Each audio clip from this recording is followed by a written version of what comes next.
Welcome to the Science of Success. Introducing your host, Matt Bodnar. Welcome to the Science of Success, the #1 evidence-based growth podcast on the internet with more than 5 million downloads and listeners in over 100 countries.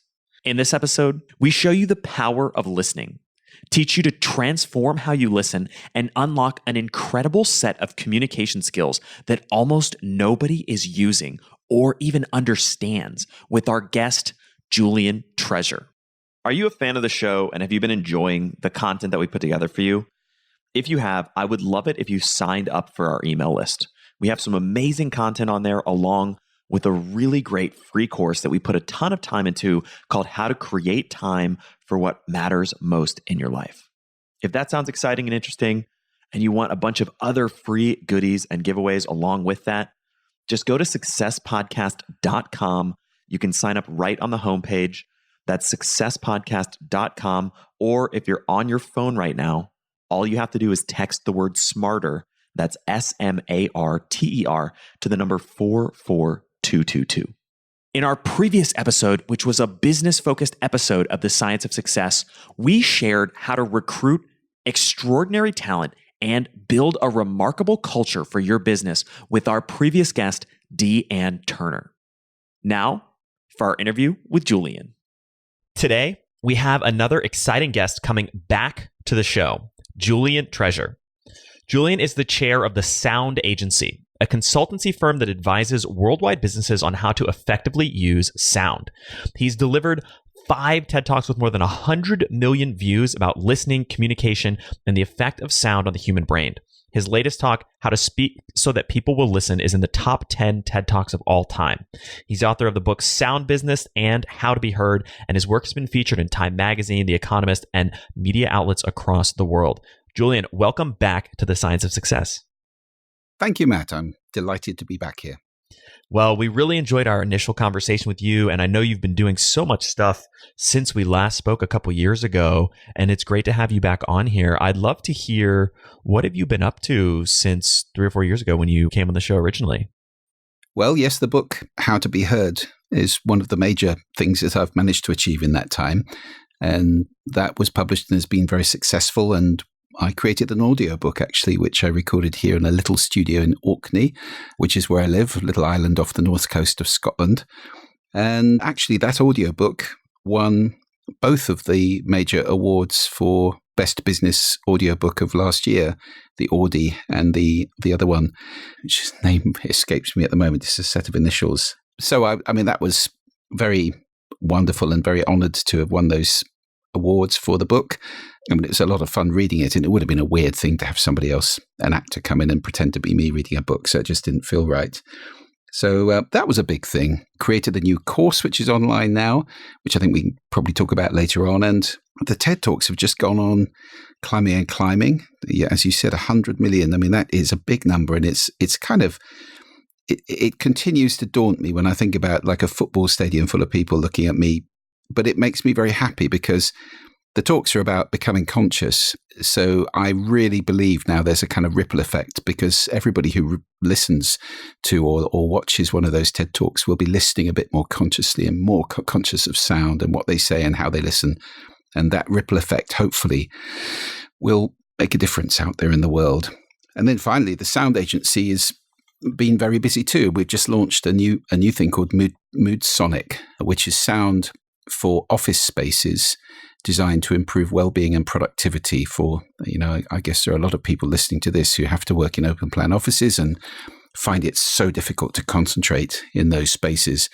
Well, there's a lot of evidence now that they're actually pretty bad for us. The noise in them is the #1 problem. And we've addressed that with some biophilic generative sound. And again, I guess we can talk about what that really means in a little while. Yeah, I definitely want to dig into that, but let's come back to this fundamental concept that you mentioned a moment ago, this idea of conscious listening. What is conscious listening, and how can we be more conscious listeners? Well, there's a great confusion, I think, for many people if they ever think about listening at all, which is to collapse hearing and listening. And they're very different things. Hearing is a reflex. It's like breathing.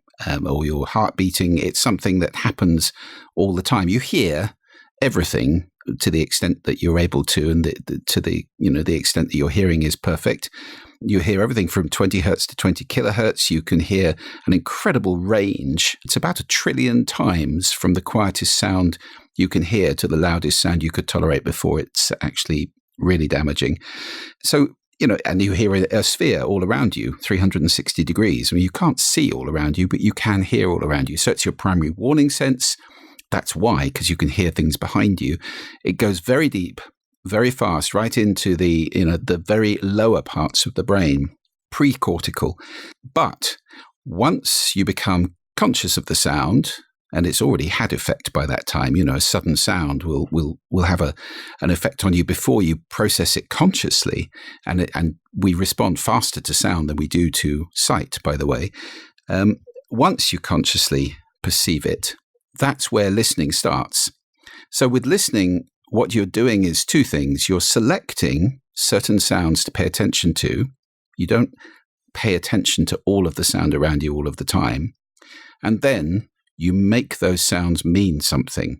Now, that's where listening becomes really interesting, because we all do that in a slightly different way. So one of the biggest things that I talk about a lot in terms of conscious listening is understanding that my listening is unique. So is yours, Matt. So is everybody listening to this right now. All of your listenings are unique. And it is a grave and common mistake to make the assumption that everybody listens like I do. That's at the root of a huge amount of miscommunication in the world. People don't listen like I do. Only I listen like I do. And I need to be conscious of that, and, of the fact that I'm speaking all the time into a listening which is different from mine. Once I start to appreciate these nuances, two things become possible. One is I can be more sensitive to the listening I'm speaking into, and that's a huge secret to powerful speaking, effective speaking. And the other one is I can be conscious that I'm actually doing something when I'm listening. It's an action. More than that, actually, it's a skill. It's something that I can work at, perfect, become better at. Just in the same way, if I want to play the piano or play golf, I have to learn these things and I have to practice and I have to become better at them. Well, it's the same with listening. It's a skill. Unfortunately, for the vast majority of people on the planet, they think it's natural and no work is required and we all do it in the same way. That's very untrue. So that's what I mean by conscious listening primarily, is understanding that I'm actually doing something when I'm listening. That's the biggest opening to understanding how to listen better. Such an important point. I really love the idea that it's a grave and common mistake to think that everyone listens the same way that you do. I see that so frequently. And it's really, as you said, at the heart of so many communication problems. Definitely.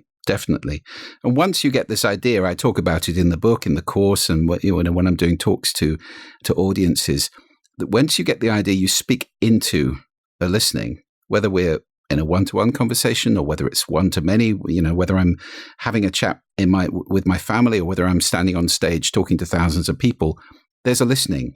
If it's one person, that's a personal listening. If it's a lot of people, it's a compound, a gestalt listening, which comprises all of the individual listenings. And once you start asking yourself that question, the key question, what's the listening I'm speaking into? That is such a great habit to be in, just asking yourself that question all the time.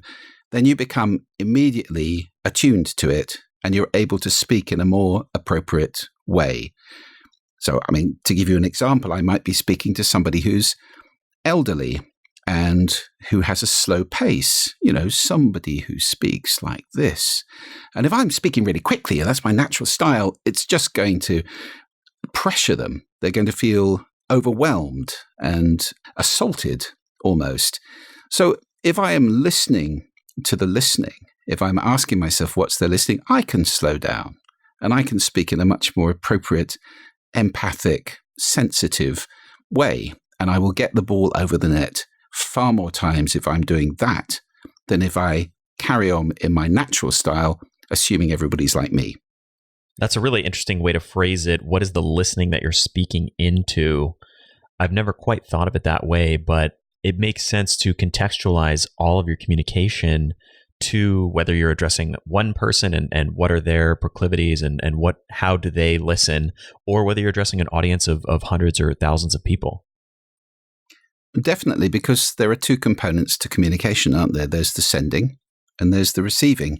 And we do tend to focus rather a lot on the sending. I mean, to give you an idea, my TED Talk on speaking has been seen by, I think, 5 or 6 times as many people as my TED Talk on listening. Well, that says something, doesn't it? We're very focused on sending, and hearing and listening as a sense are very underplayed compared to speaking. It's a natural thing, I suppose. We want to make a mark, or we have more control perhaps over what we direct out. Maybe it's seen as more of a statement of who we are. But generally, I have found, and I think it's true from history, that the best speakers are also very good listeners, because they're listening to the listening. They're conscious of who it is they're speaking to, and therefore they speak in a more effective and appropriate way. Tell me a little bit more about that connection between listening and being a powerful speaker. Well, I interviewed several people for the book, and it was a consistent theme that if you want to be really powerful in speaking, it's not enough simply to send. That's a little bit like if you're playing tennis, just whacking the ball over the net without paying any attention to where the other player is. If you want to send, if you want to have a rally, for example, a friendly rally, you want to hit the ball towards the person. If you want to win the point, you need to hit the ball away from the person. You need to know where they are. And it's just the same in speaking. It's not enough simply to whack the ball over the net. What you need to do is to make sure it gets received at the other side. And that is very much about understanding who you're talking to, the culture, the age, the background. We have these filters that we listen through. And not only can you become sensitive of those filters in other people, you can become more sensitive of those filters in yourself, which allows you to start consciously playing with them. And there are things I call listening positions, which are very powerful ways of doing that. They're metaphorical places to listen from. Many stances or ways of listening, if you like. To give you a couple of examples, and I do these things in workshops. I mean, this is a really good example of how powerful listening is in its effect on speaking. One scale of this would be critical to empathic. So critical listening is something that we use a great deal in business. It's very useful. It's assessing, analyzing, discarding, what's in it for me, or do I agree with that, or where's this going, or can I get this conversation to move in that direction? There's this kind of little voice in the head going all the time. Well, that's fine for business, but it might not be appropriate when you go home and you're with your family. And unfortunately, many people get rather stuck in a listening position like that, and it becomes their kind of default modus operandi. Well, if you become conscious of your listening position, you can move it. And you could say, actually, perhaps I would be better off in this conversation because somebody's upset in front of me, rather than telling them you shouldn't be upset. This is not reasonable. This is a small event. Don't worry about it. Actually, what I could be doing is going, I really understand how you're feeling, and just being empathic. So I do that exercise in classes from time to time. I get half the room to go out, each working in pairs. Half the room goes out, and the ones behind, I brief them to listen critically at the beginning, which is to say, marking the person out of 10 in how well they're doing this. So it's a really hard critical listening. And then when I say change, they move into empathic listening, really seeking to feel the other person's feelings.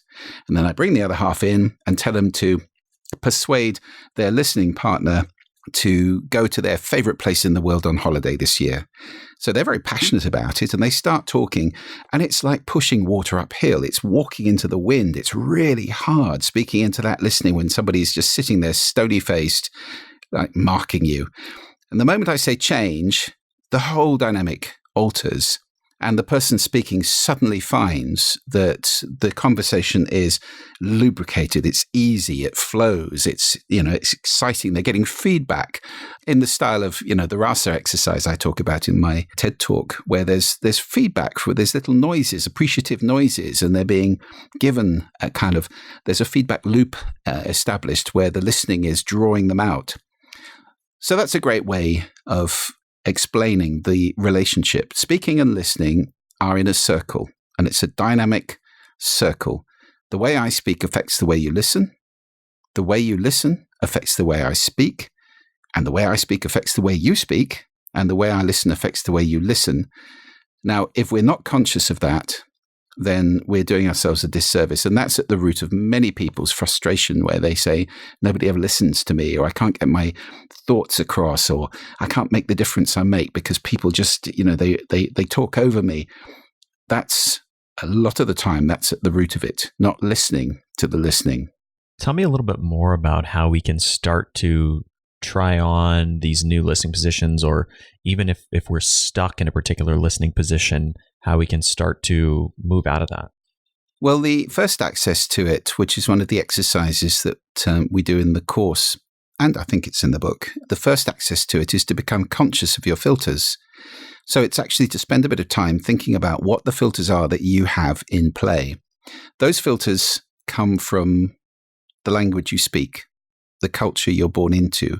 And I don't mean that in the broadest sense. I mean that all the way up from, yes, possibly your nationality, but right down to the street you live in, or the microculture of your family or group, or your friends, or, the community that you're born into. Those definitely affect your listening as you grow up. And then you accrete values, attitudes, beliefs along the way from your parents, from teachers, from role models, from friends. And you select some and you discard others. And that's where your road to this conversation has been different from mine, Matt, because you have selected different ones to me, I have no doubt. And then situationally, we have expectations perhaps going into a conversation or any situation. We might have intentions as well. We might have emotions going on. There are things that change. So your listening changes all the time. It's not only different from one person to the next, but for each person, it's different through the day. I often get assigned a speaking slot after lunch because they know I'm, reasonably proficient at this. And that's well known in the speaking world as the graveyard slot, because just after lunch, everybody's gut is working hard. Lots of blood's gone to the gut. Everybody's feeling sleepy, less engaged, and it really is quite hard work to speak in that slot. So you have to, again, know that's the listening you're speaking into, and adjust your energy level and the interest of what you're talking about, and engage people that bit more, because otherwise it can be a pretty hard slog to connect with people. So that is the first thing to do, is to become conscious of your own listening filters. And then once you're conscious of the filters, you can be asking yourself, and a lot of this is simply about being a more aware human being. It's about awareness. It's about mindfulness. It's about consciousness of, what am I doing right now? Going through life on autopilot automatically in a kind of sleepwalking state, I think is a great shame, because there's so much to experience. And that's part of the message I have about sound as well, because sound is so rich and fascinating and amazing. And most people pay very little attention to the sound around them.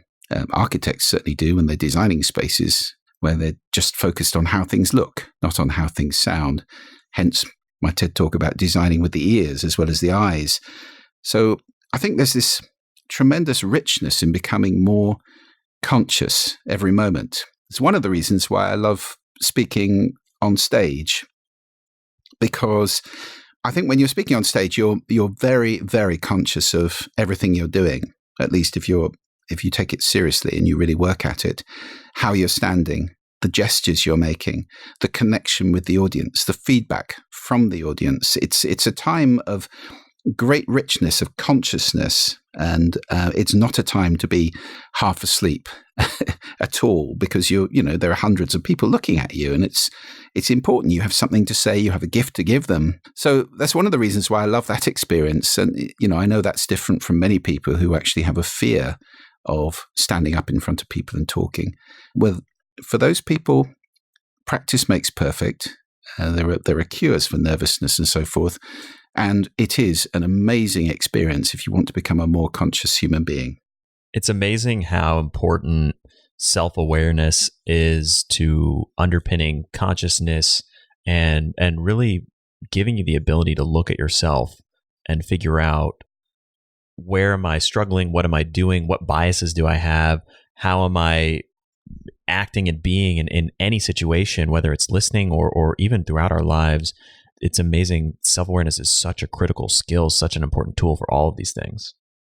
And rather rare, I think, in the modern world. Unfortunately, we're seeing politics, which really started on my side of the Atlantic and then went over to yours.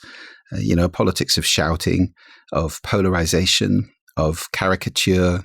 And that's a long, slippery slope. It's, the media are involved in this. There's this merry dance of politicians speaking in sound bites because they get interrupted so rapidly by aggressive attack journalists, and the journalists getting more and more impatient. So we get this shorter and shorter attention span, and the old idea of rhetoric or reasoned debate completely gone, really. Now we're dealing with diplomacy in 90 characters or 140 characters, and it's all shouting, which is very sad. I mean, politicians go off and have talks. I wish they'd go off and have listens, because I think listening is the sound of democracy. For democracy to exist, we have to be able to live in civilized disagreement. And there's a great quote by Barack Obama. He said, "I like to speak with people, especially when I disagree with them." And there aren't that many people who have that attitude. And I think the internet and the way we now learn things is making this more extreme, because we don't browse. We don't go out there and examine all the possible arguments for a proposition. We go out there to seek justification for our point of view, to look for people who agree. I knew I was right about this, So unfortunately, you get people more and more entrenched, hence trolling and so forth. There's this kind of hatred. And it comes from one of the two big things which I talk about a great deal, which are two of the biggest holes in the bucket if you want to be really powerfully received by people. There are two habits which I think are massively destructive. First, looking good. We all like to look good.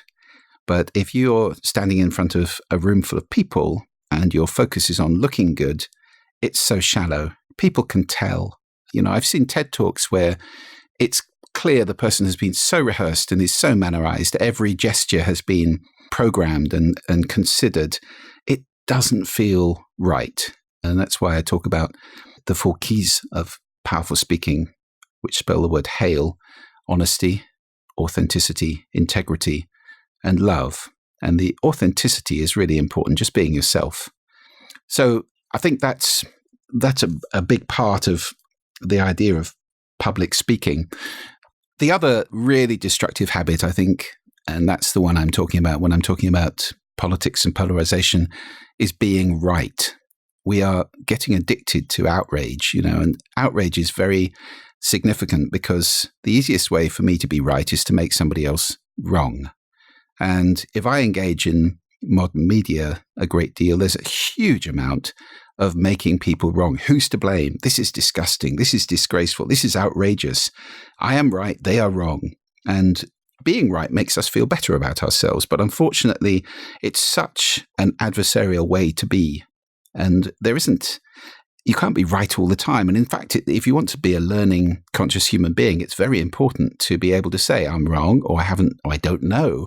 Those rare words these days. There's an awful lot of, I know, people. Have you met those? It's very difficult if you're around somebody who's professionally impossible to impress. I know. If you know everything, what are you going to learn? Not much. So being right, looking good, those are two things to look out for. And they give rise to, what I talked about in the TED Talk, the 7 deadly sins of speaking. It's all based on fear, fundamentally.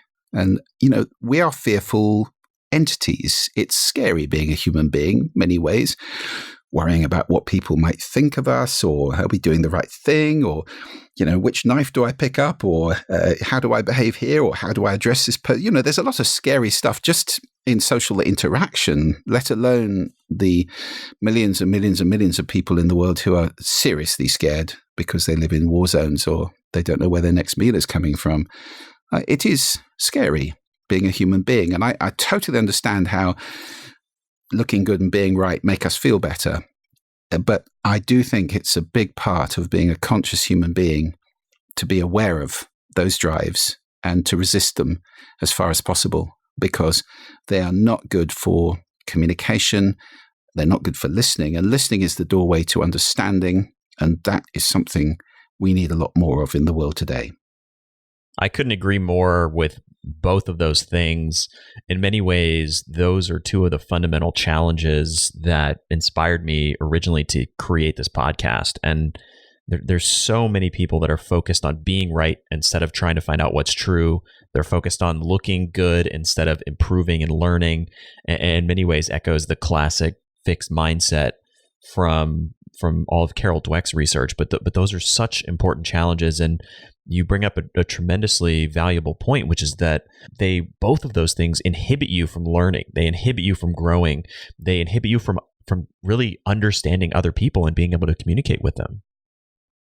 Definitely. I mean, my whole purpose in life is to grow each day. As long as I can put my head on the pillow at night and say, I learned something today, or I learned how to not to do something bad, or I learned how to say something better, or I had a new thought, or I had an idea, growing. And that is surely purpose. So I think those two habits are enormously damaging to anybody who wants to grow. Do you remember when you started your small business? It was no small feat. It took a lot of late nights, early mornings, and the occasional all-nighter. The bottom line is that you've been insanely busy ever since. Why not make things a little easier? Well, our friends at FreshBooks have the solution. FreshBooks invoicing and accounting software is designed specifically for small business owners. It's simple, intuitive, and keeps you way more organized than a dusty shoebox filled with crumpled receipts. Create and send professional-looking invoices in 30 seconds and get them paid twice as fast with automated online payments. File expenses even quicker and keep them perfectly organized for tax time. The best part, FreshBooks grows alongside your business, so you'll always have the tools you need when you need them, without ever having to learn the ins and outs of accounting. Join the more than 24 million people who've used FreshBooks. Try it for free for 30 days, no catch, and no credit card required. All you have to do is go to freshbooks.com/science and enter the science of success in How Did You Hear About Us? That's all you have to do to get started for 30 days, free, no credit card required. That's freshbooks.com/science. Go there and check it out. I want to change directions a little bit and talk about some of the other themes and strategies from your work that I think are really important and interesting. One of them is formulating ideas with clarity and power and getting them accepted. How do you think about crafting, especially in the context of what we were just talking about in a world where there's so much noise and so much shouting? How do you think about really powerfully communicating and developing ideas? Well, there are systems for that, of course, and a lot of it is coming from the original question we talked about, what's the listening I'm speaking into? So the first thing to consider is, whom am I speaking to? What are their needs? Intention is very, very important in this. And there are several intentions at play when you're speaking to anybody. There's my intention for this conversation. I need to be clear about that. There's their intention for the conversation, and I don't know that. I have to guess it. And there's my intention for them as well. What is it I want them to get out of this conversation? It's not all about what I want to get out of it. So I've got my intention for me, my intention for you or whoever I'm speaking to, and then I have to guess your intention for you. And you may have an intention for me as well, but that's even harder to guess. But that is the trick, because if you're guessing what the other person's intention is, and if you're clear about your own intention, you can align. And that really is where powerful communication comes from. It's consciously aligning. I think, you can make contracts with people. So, Matt, do you have 5 minutes? I need to talk to you. Well, that's a contract. And if you say yes, then I know I have got your attention. It's amazing how often we simply barge, particularly in open plan offices, how often we barge into people's spaces and start yammering away when it's really inappropriate. No wonder they don't listen. They're trying to do something else. We're an intrusion.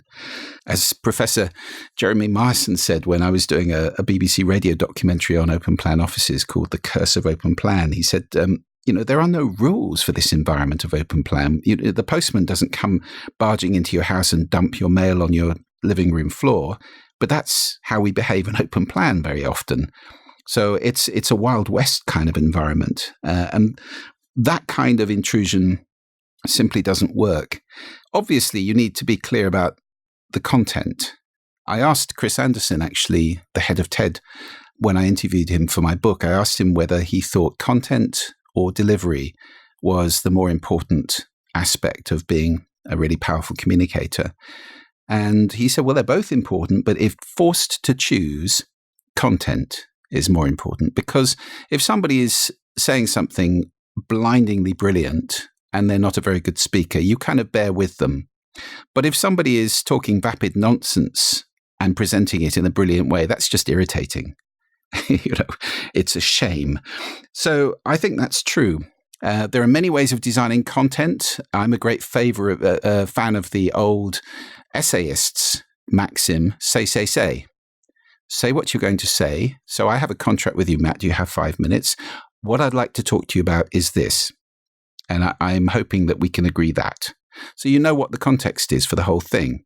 So you're feeling comfortable. You might say, no, I don't want to talk about that, in which case we don't waste our time. Incidentally, that's a huge mistake that is made by probably billions of people worldwide in email. They give you all the background first. Dear such and such, this happened, this happened, this happened. About 17 paragraphs down, you get to, I'd like to ask you for this. Well, that's wasted because I haven't got there. I just switched off ages ago. You need to start the email with, this is an email asking you for this. Here's the reason. So there's a context. And I think that's a very important thing as part of the contract of communication. So that's say what you're going to say. Then you say it. And then at the end, you say what you said. So to summarize, the word so, incidentally, is very important. I put it into RASA, that receive, appreciate, summarize, ask. Summarize is so, a little word which is really powerful. It's a word, summarizing is like closing doors in the long corridor of a conversation. So what I've heard you say is this, is that right? Yeah. Or in a meeting. So what we've all agreed is this, now we can move on to that. If you don't have a so person in a meeting, it can be a very, very long meeting indeed, going round in circles. So I think say is one of the most effective ways of ensuring that you communicate well with a contract with the person to listen and maybe give them a reason. I'd like to speak about this because it's going to give you this, or it'll give us this, or there's a benefit here to both of us.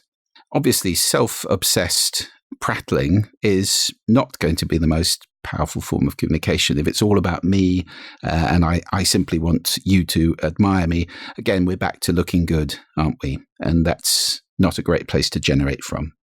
A number of really powerful strategies and frameworks. I really like the say framework. And tell me a little bit more about RASA and what that is again and how we can implement that. Yes, it's a strategy more for listening in conversation, but it kind of affects both sides of a conversation. So the R is receive, and that is actually looking at somebody. It's amazing how much faux or partial listening we do in the modern world. We often have a device in our hand, we're tapping it. No, I am listening to you. No, you're texting somebody. That's a different thing. It's not listening. Scott Peck, the American author, said, you cannot truly listen to another human being and do anything else at the same time. And I absolutely agree with that. And I think there are billions of people on this planet, probably who've never had the experience of being truly listened to. Partially listened to when, I'm cooking or I'm doing something else, I'm listening to you, or the radio's on, or I'm thinking about something else, or whatever it may be. True listening, the R, is looking at somebody and doing nothing else. It's actually, it's a form of meditation almost, not preparing my next brilliant bit of dialogue, not thinking, not judging, assessing, all of that stuff, simply listening to the other person. And that involves body language as well, facing them. It's very often the case that you're talking to somebody and their feet are pointing out of the door, or they've got the hand on the door handle. That's not a great place to be. Or they're slumped over looking at the floor, or they're supporting their head. I mean, that's always a warning sign in talks, which fortunately I haven't seen that much, but I mean, I've seen a bit of it. And, if you're speaking to a group of people, if there's a lot of people supporting their heads, the eyes are starting to go, you know that you need to up the energy level. Maybe it's that graveyard slot. So the R is very important. It's giving somebody a great gift to give them 100% of your attention. The A is appreciate. So it's little noises like, oh, really? And if you're in front of them, raised eyebrows, nods, bobs of the head, gestures, little mirroring gestures, which show that you're with them and which oil the conversation. The S, as I've said, is so, the word so, summarizing, so that you close those doors and you move on down the corridor with them. And the A is ask questions before, during, after. It shows engagement and it allows you to tease things out and to help co-produce the conversation. The aspect you've mentioned that I'm really interested in is this. Could you say more about that? So you can actually help to make the conversation more interesting and help the person to give you better value by steering it in the right direction. It's a very daunting thing to talk to somebody who's sitting there in stony silence, just staring at you and doesn't give you much feedback. So that's RASA. Perhaps I'm naturally biased in this direction being a podcast host, but to me, asking is such an important part of listening in any conversation. And it's amazing how much you can learn if you really consciously listen and then ask the right questions. Definitely. And, people love talking. Generally, people love talking about themselves or about what they're interested in. So for those people who, many people over the years have approached me and said, people won't listen to me. I can't get into conversation. The best way to start is to ask interesting questions. Really show interest. That's interesting. Tell me more. Tell me more is a great first question, if you like. I mean, it's not really a question. It's an instruction, but it acts in the same way, doesn't it? So that it's that kind of drawing people out, and then they feel excited, like they've got a great listener and they're having fun and so forth. And then they're much more likely, even if they're not dedicated to conscious listening, they're much more likely to be receptive when you start to speak. I want to come back to something you talked about much earlier, the blight of the open plan office and the concept of, and I may mispronounce this, but biophilic generative sound. I don't know if that's exactly how you said it or not, but tell me a little bit more about that. Spot on, Matt. Spot on. Biophilic means based around nature. So in the same way that people are bringing the outdoors indoors in a lot of modern office design with plants and planted walls and that kind of thing, it's good because we like being surrounded by living things, by organic things, by nature. And so pictures or projections of forests or beaches or whatever tend to make people feel good. And in just the same way, you can do that with sound. In fact, I think it's pretty weird to do it without sound. If you're having a forest or a garden wall or something in an office, why not have some nature sound associated with it? So it's biophilic sound. But our biophilic sound largely in offices is based around water of various kinds. I mean, there are three key elements to biophilic sound, WWB, I call them: wind, water, and birds. All of them things that people like a great deal. I'm not talking about the extreme varieties. This isn't Arctic gales. It's not, the cawing of crows. It's obviously the more pleasant end, not a huge waterfall, but trickling, babbling brooks or gentle waterfalls. There's a reason why people have waterfall fountains installed in houses in hot places. It's to listen to it, because simply the sound of it, you don't dive into the fountain. is quite nice to look at, but the sound has an effect all the time. It's the sound of refreshment. In hot countries, it's the sound of life, apart from anything else. Get far from water, you're in big trouble. So the sound of water is a very important, pure, beautiful sound. We are, 70% water anyway? So it's a key sound. Water transmits sound far better than air does, incidentally, about twice as fast. So we use water a great deal. Now there's been research done, especially by Professor Hongisto in Finland, on using biophilic sound, largely water sound, as a sound to mask conversation. And it's quite effective. Typically, if you want to create privacy, or privacy, as you would say, in an office, people will install artificial noise. I am not a big fan. And actually, the research is starting to back that up. That my instinctive feeling, it's not healthy. You know, the kind of filtered brown noise or pink noise or white noise, filtered noise, of which I'm not a great fan. You know, the kind of thing, it's filtered brown noise, pink noise, white noise. It's sort of that kind of sound, gently delivered through ceiling loudspeakers all day. So you cease to become aware of it, and it does mask out conversation. It masks out unpleasant or unwanted sound to a degree, but it's artificial. It's not pleasant. And the research is starting to show that it does fatigue people. You know, it's like when the AC goes off at the end of the day in an office and everybody's shoulders go down and, I didn't even know that was on. And now I feel released from some sort of, prison or something. So Hongisto has shown that it's possible to use biophilic sound to improve privacy, to mask unwanted conversation, and at the same time that it's much more pleasant for people. And incidentally, before anybody asks, the old thing about running water making everybody want to go to the toilet is an old wives' tale. It's not true. There's no scientific evidence for that whatsoever. I mean, you don't have to go to the bathroom the moment you sit by a stream. So we use that kind of sound, birdsong, some tonal elements, and we do it with a generative system. That is a system that's algorithmic. It's a computer, and it makes sound in real time. It's not a recording. It's actually created in real time, like a texture. So it is like a river going past. Looks similar all the time, but it's never the same. And it mimics a lot of natural scenarios, which are probabilistic, stochastic. If you're in a forest, the birds don't all sing at once and then stay silent for half an hour. There's a random distribution, and that's exactly the kind of thing that we mimic. So these are sounds that have been around for a lot longer than we have on this planet.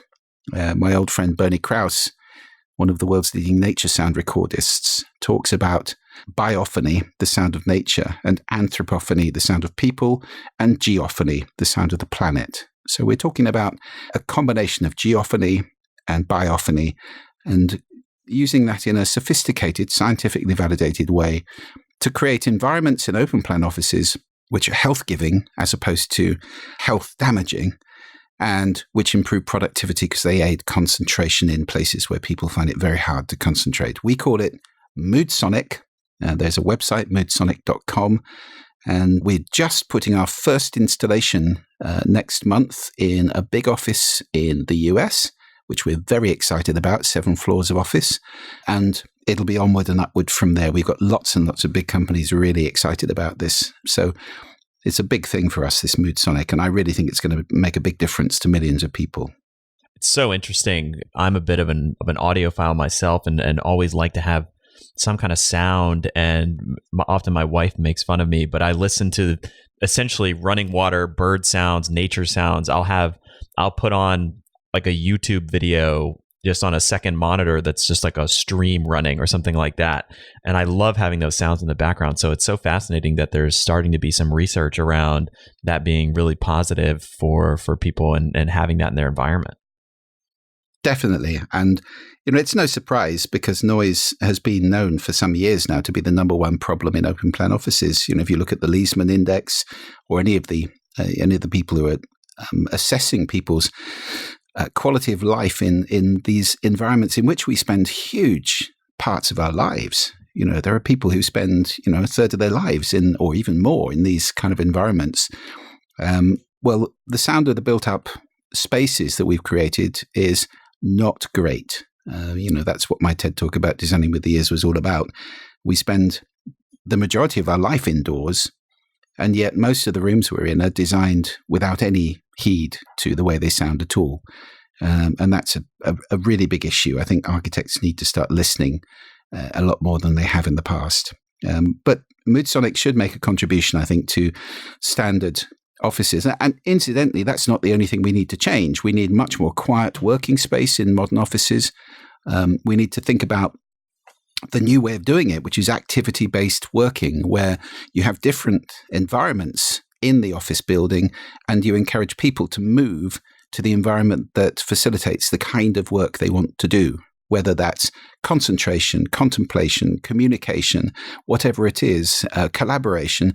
Open plan's fine if you're doing group work in collaborative way, but that poor person sitting at the desk over there while we're all shouting is unable to think. And that's where you need the differentiation. Tell me a little bit more, zooming out slightly, about the broader importance of crafting our soundscapes, because it seems like that's such an underutilized and misunderstood component of health and well-being and productivity. Oh, absolutely. Sound affects us in these 4 powerful ways that I defined in my original book, Sound Business, and I haven't had any reason to change them. That was back in 2007, I think. So physiologically, sound changes heart rate, hormone secretions, body chemistry, brain waves, breathing. There are many rhythms in our body which are affected by the sound around us. It changes our feelings, our moods. So psychologically, sound is changing us all the time. We know that music is the most obvious example. But a lot of people find birdsong reassuring because we've learned when the birds are singing, things are normally safe. The third way is cognitively. So you can't understand 2 people talking at the same time. And that's what we've just been talking about in offices. You can't have somebody talking behind you and listen to the voice in your head when you're trying to write. It's very difficult.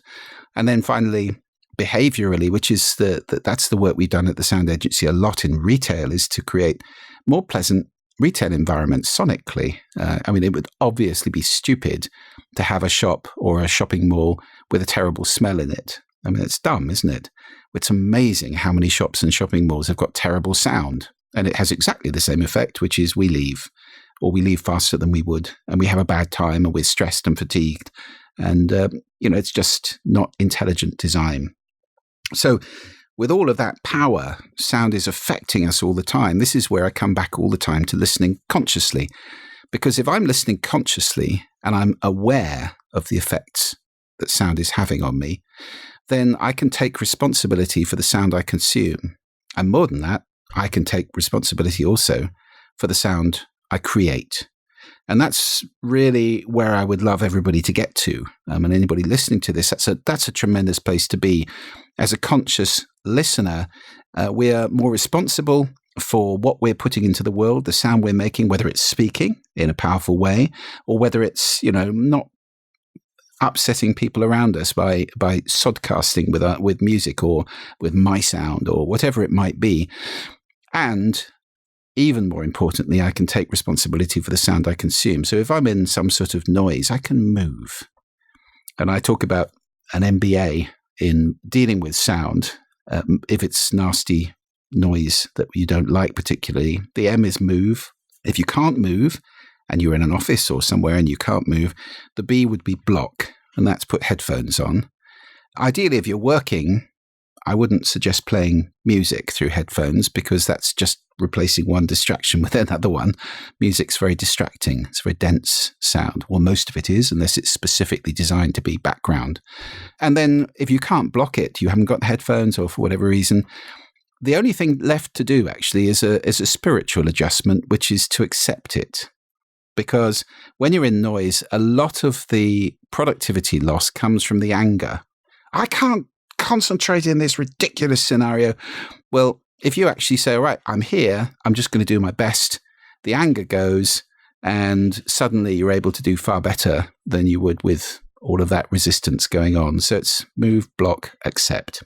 I love the analogy of smell. And if you were in an office that had a horrible smell or a store that has a terrible smell, something would be done immediately to fix it. And yet we tolerate terrible soundscapes across our lives in many, many different areas. True. I'm curious, For listeners who want to take action on what we've talked about today, who want to concretely implement it in some way, what would one piece of homework or action step be that you would give them to start taking action on these topics? I think a couple of things. First of all, start asking that question, what's the listening? It's one of the most powerful questions I could ever give anybody. And if you get into the habit of asking that question, it can transform your communication skills. So that's one thing. And the other wonderful thing I would suggest everybody to do is, after listening to this podcast, go and listen to somebody that you love and really listen to them. Look at them. Don't do anything else at the same time. Give them your 100% attention. Then you may find people going, oh, what are you doing? Because they're not quite used to you being like that. It's an amazing gift to give. And I do encourage people to give that gift and keep on giving that gift, because it really can transform things. And where can listeners find you, your work, the course, and everything that you're doing online? Well, I have a website, juliantreasure.com. So there's a lot on there, and you can get a little mini course of video exercises in listening there, absolutely free. You just put your email address in and we send them to you. The course is at speaklistenbe.com, and I think that's on a fairly big offer at the moment. So it's roughly half of the original price. So it'd be quite a good time to go by there, www.speaklistenbe.com. And that's 9 chapters, 7.5 hours of content from me, video and audio content, lots and lots of downloadable exercises. Everything I know pretty much about speaking and listening skills is in there. The Sound Agency, if anybody's interested in Moodsonic or design sound for business, that's www.thesoundagency.com, or there's also moodsonic.com now as well. So those are the 4 URLs. Do check them out, and I'd be delighted to hear from anybody. And I'm curious personally, is there any plan or opportunity for Moodsonic and the soundscapes that you're creating, that especially I love the idea of them being algorithmically generated for people who may not be in an office space or want to listen to those on the go? Is that available to listen anywhere? Not yet, Matt. I would say with the emphasis on the yet. We've got very, very exciting plans.